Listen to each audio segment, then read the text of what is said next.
ශිනෝබි ඉතිහාසයේ අඳුරතම පරිච්ඡේදය අවසන් වුණේ මුළු ලෝකයේම කඳුළු මැදයි. ඔබත් මමත් දැක්කා නරුටෝ උසුමාකිගේ සිරුර තුළ දශක අධික ගණනක් ජීවත් වුණා.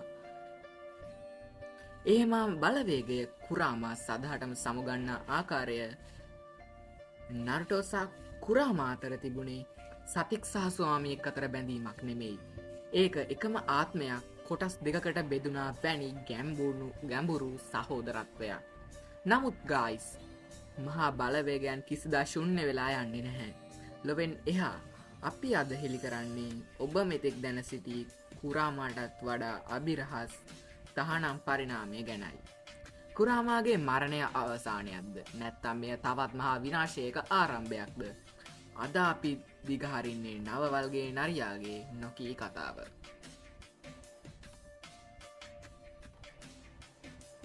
මේ කතාවේ මූලාරම්භය දසදහස් ගණනකට අතීතයට දිව යනවා. විශ්වයේ මහා චක්‍ර බලවේගය උණු දසවල්ගේ හෙවත් ටෙන්ටේල්ස්ව කොටස් 9කට බෙදෙද්දී හගරෝමෝ ඔට්සුට්සි වැඩිම චක්‍රමමානයක් සහ වැඩිම බුද්ධියක් ලබා දුන්නේ නවවල්ගයාටයි.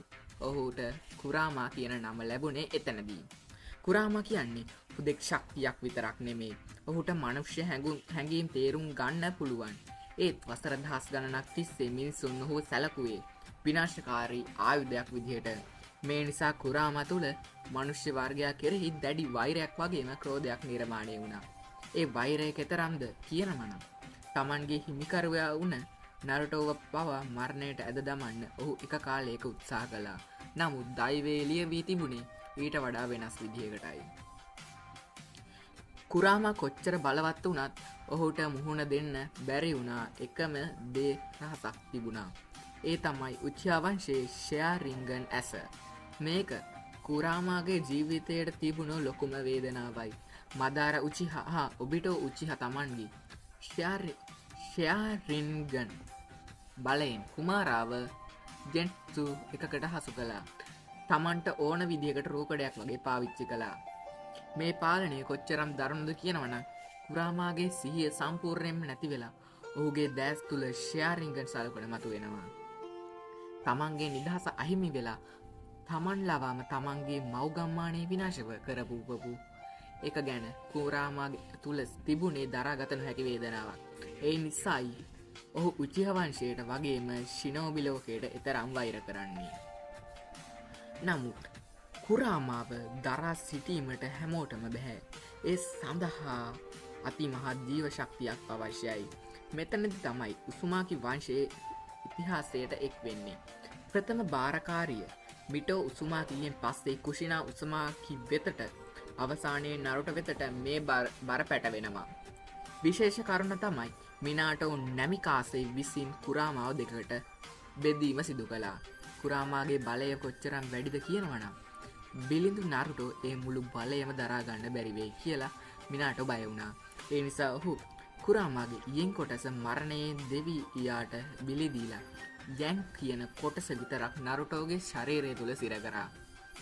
මේ නිසා නරුටෝ ඉපදෙනකොට ඔහුට උරුම වුණේ කුරාමාගේ බලයෙන් අඩක් විතරයි. නමුත් පසුව එකේදී මේ කොටස් දෙකම එකතු වෙලා කුරාමා නැවතත් සම්පූර්ණ බලතත්වයට පත් වුණා. නමුත් අපි හැමෝම මවිතයට පත් කරමින් ඉක්ෂිසි ඔට්සෝකි එරෙහිව කුරාම තමන්ගේ බලවත්ම රහස හෙළි කරා. ඒ තමයි බෙරියන් මොඩ්. මෙය නියෂ්ටික විලයනයක් වගේ ක්‍රියාවලියක්. කුමාරාගේ සහ නරුටෝගේ චක්‍ර පරමාණු එකිනෙකට ගැටෙද්දී මහා විනාශයක් නිපදවනවා. නමුත් මෙහි මුල වුණේ කුරාමාගේ ජීවිතයයි. කුරාම දැනන් හිටිය මේ බලය පාවිච්චි කළොත් තමත් සදහටම මැකී යනවා කියලා. ඒ තම මිතුරා වෙනුවෙන් ඔහු ඒ කැපවි කිරීම සිදු කළා. මුළු ලෝකෙම හිතුවා කුරාමා සදහටම අළු වෙලා ගියා කියලා. නමුත් විශ්වයේ ශක්තිය නියමයන් පවසන්නේ මහා බලවේගයක් කිසිදා විනාශ කළ නොහැකි බවයි. ඒ රූපය වෙනස් කරමින් නැවත උපත ලබනවා. දැන් ඒ අභිරහස විසඳීම හමාරයි. බොරුටෝගේ නැගී සිටීමත් සමග හෙළි වුණේ කුරාමා දැන් නරුටෝ තුළ නොව ඔහුගේ දියණිය වන හිමවාරි තුළ නැවත ඉපදී ඇති බවයි. හිමවාරි සතු පිරිසිදු උසුමාකි ජාන සහ ඇගේ බයාකුගන් ඇස කුමාරාට අලුත් පදනමක් ලබා දී තිබෙනවා. හිමවාරි තුළ ඉන්නේ කුමාරා පවසන විදිහට ඇය තුළ ඇති ඔහුගේ චක්‍රය නරුටෝටත් වඩා ගැඹුරු සහ බලවත් වෙන්න පුළුවන්. සමහර විට මෙය ෂෙයාරිංගන් ඇසට පවා පාලනය කළ නොහැකි වෙන්න පුළුවන්. පිරිසිදු දේවත්වයට පත්වුණු කුමාරාගේ නවතම පරිණාමය වෙන්න පුළුවන්. කුරාමා සහ හිමවාර්ගේ මේ අලුත් එකතු විය ශිනෝබිලෝකේ ඉරණම කොහොම වෙනස් කරයිද? අපි ඒකත් ඉස්සරහට බලමු. එහෙනම් ඔන්න ඉතින් අද මම රිවිව් කරේ නාරුටෝගේ ඉන්න බලවත්ම චරිතයක් වෙච්ච නයින්ටේල් ෆොක්ස් ගැන. එහෙනම් ඔයාගේ අදහස් පල්ලෙහා කමෙන්ට් සෙක්ෂන් එකේ දාන්න අමතක කරන්න එපා. ඊළඟට රිවිව් කරන්න ඕන කැරක්ටර් එක ඩිස්ක්‍රිප්ෂන් එකේ දාන්න. ඒ වගේම වීඩියෝ එකට ලයික් එකක් දාලා channel එක subscribe කරන්න අමතක කරන්න එපා.